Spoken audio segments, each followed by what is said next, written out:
Halloween has now become an important international celebration in October of every year.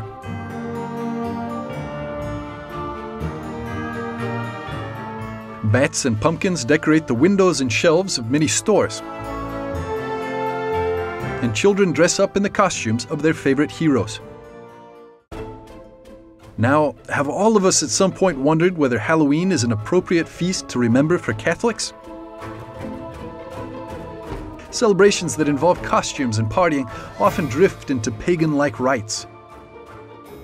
Should parents let their kids go trick-or-treating? Are they worshipping the devil or pagan gods when they wear Gothic costumes? To find out more about the origins of Halloween, we met with professor and priest Father John Wauck at the Holy Cross University in Rome. What we've learned from Father Wauck has been an amazing discovery. The holiday of Halloween is actually one of the most Catholic holidays in the entire calendar, because it comes from the word for holy. Hallow means holy in archaic English. We still use the same word, of course, in the Our Father. When we say, hallowed be thy name, we're using the same word that we use in Halloween. It's a word for holiness. And it refers to the fact that the day after Halloween is the feast of all the saints, all of the holy ones. It's a very surprising discovery, but it's true. Halloween is a Catholic feast, and Father John Wauck has more evidence to prove it.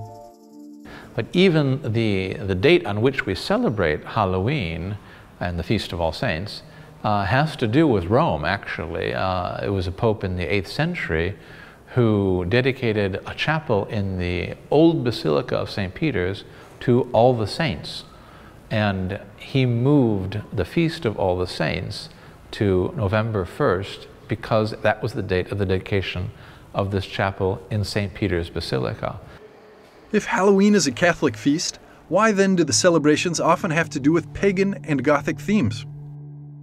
The custom of dressing up for Halloween probably has its roots in two different ancient customs. One is simply guising, which was a medieval custom.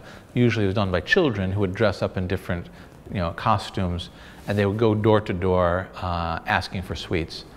The other custom has to do with frightening off evil spirits, and that's where you would have the justification for dressing up in frightening costumes.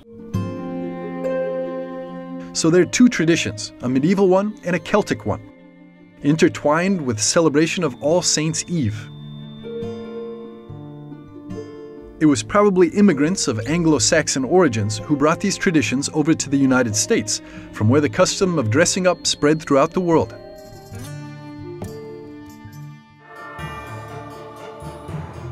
Halloween ought to be celebrated, right?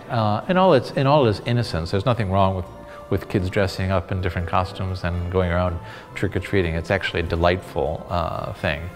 But without forgetting its connection with the Feast of All Saints, right, and the next day, and taking seriously that it's the vigil of a great feast day, and reminding ourselves and especially children so that they grow up aware of the true meaning of Halloween.